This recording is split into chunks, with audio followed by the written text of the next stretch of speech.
ఆయన సో రీసెంట్గా మనము సోషల్ మీడియాలో కానీ ముఖ్యంగా ఆంధ్ర రాష్ట్రంలో చూసుకుంటే ఎవరికి ఏ ప్రాబ్లం వచ్చినా కూడా ముందుగా డిప్యూటీ సీఎం పవన్ కళ్యాణ్ గారిని అడగడం కానీ మా ప్రాబ్లం ఇది సార్ తీర్చండి అని చెప్పేసి ఆయన గురించే మాట్లాడుతున్నారు. అంటే ఎందుకు ఆయన ఒక్కడే లీడర్ ఉన్నాడా ఆంధ్రాలో అని చెప్పేసి చాలా మందికి ఒక డౌట్. మీరు ఏం చెప్తారు? ఫస్ట్ ఆఫ్ ఆల్ లక్షల మందికి సమస్యలు ఉంటాయి. అందులో ఒక వందల మంది వేల మంది గతంలో కానీ ఒక ఆన్లైన్ సోషల్ మీడియాలో కానీ తన గోళ వినిపించుకోవడానికి అవకాశం ఉంది. ఇంతమందిలో కూడా చాలామంది తన గోడు వినిపించుకుంటే చాలా తక్కువ మందికి పవన్ కళ్యాణ్ అయినా సరే సాయం చేయడం జరుగుతుంది. ఎందుకంటే వందల వేల మంది రిక్వెస్ట్ వస్తే అందరికీ సాయం చేయడం పర్సనల్గా అనేది కుదరదు. నేను డిప్యూటీ సీఎం చిన్న సంస్థ పాలిటిక్స్లో ఉన్నది కాబట్టి ఏంటంటే వందలో కనీసం 2-3 అన్న పవన్ కళ్యాణ్ చేస్తున్నందుకు అభినందించదగ్గ విషయం. దీని వెనకాల ఎంత కూటమి ప్రభుత్వం ఉంది కాబట్టి దానికి కూడా సార్ ఇప్పుడు ఓన్లీ ఆంధ్రాని కాదు, ఇక్కడ తెలంగాణ అయ్యి ఉండొచ్చు, వేరే ఏ రాష్ట్రమైనా అయ్యి ఉండొచ్చు. జనాలు ఒక నమ్మకం పెట్టుకొని వాళ్ళని ఓటేసి గెలిపించుకున్నప్పుడు వాళ్ళు జనాల ప్రాబ్లమ్స్ని ఎందుకు పట్టించుకోవట్లేదంటారు? అంటే చిన్న చిన్న ప్రాబ్లమ్స్ కాదు, నార్మల్గా ఊరికి సంబంధించి రోడ్డు ప్రాబ్లమ్స్ కావచ్చు, వాటర్ కావచ్చు, ఎక్సెట్రా ఏదైనా కావచ్చు. ఇప్పుడు పవన్ కళ్యాణ్ లాగా ఇప్పుడు చిన్న పర్సనల్ హెల్ప్ చేయడం అనేది అందరికీ సాధ్యపడకపోవచ్చు. కానీ స్వతహాగా చిన్నప్పటి నుంచి సినిమాల్లో ఉన్నప్పటి నుంచి ఒకరు సాయం చేసే గుణం ఉంది కాబట్టి దాని కంటిన్యూగా చేశాడు. రాజకీయాల్లోకి వచ్చినా సరే దీన్ని బేస్ చేసుకుని అందరూ పవన్ కళ్యాణ్ లాగా ఉండాలంటే కుదరదు.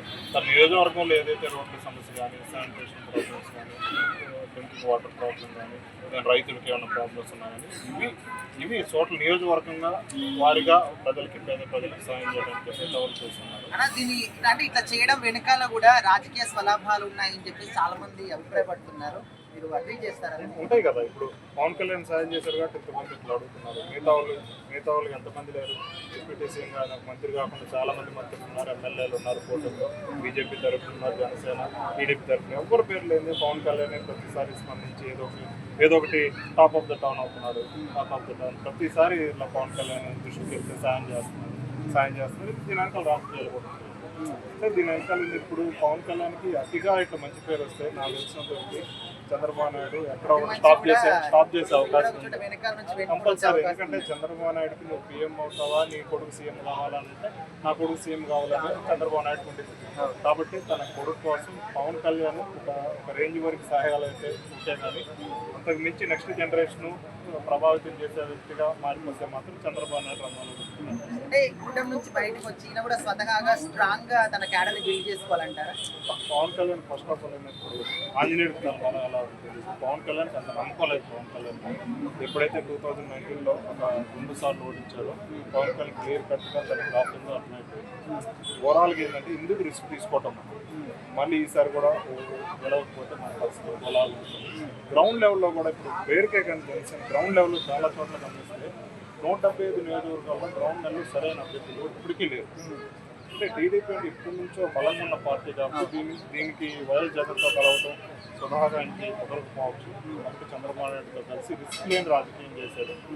చంద్రబాబు నాయుడు కూడా నాకు ఎందుకు రిస్క్ అనుకున్నాడు, ఈసారి ఓడిపోతే మనం నెక్స్ట్ మళ్ళీ చాలా దారుణంగా ఉండేది పరిస్థితిని అర్థం చేసుకొని ఇద్దరు ఒకరికొకరు సహాయపడ్డారు. పవన్ కళ్యాణ్ ఇలాగా 10-15 ఇయర్స్ చంద్రబాబు నాయుడు వెనకాల ఉంటే మాత్రం ఇట్లానే ఉంటే మాత్రం ప్రజల్లో చాలామంది కేవలం పవన్ కళ్యాణ్ ఫ్యాన్స్, పవన్ కళ్యాణ్ కోసమే సపోర్ట్ చేసేవాళ్ళు చాలా దూరం అవుతున్నారు ఇప్పుడు కూడా. ఎందుకంటే మేము పవన్ కళ్యాణ్ కోసమే టీడీపీ రాజకీయాల్లోకి సపోర్ట్ చేస్తున్నాం అనుకున్న వ్యక్తి చాలామంది టీడీపీ పార్టీ ఇష్టం లేకపోయినా సరే ఈ కూటమికి సపోర్ట్ చేయాల్సిన పరిస్థితి కల్పించారు.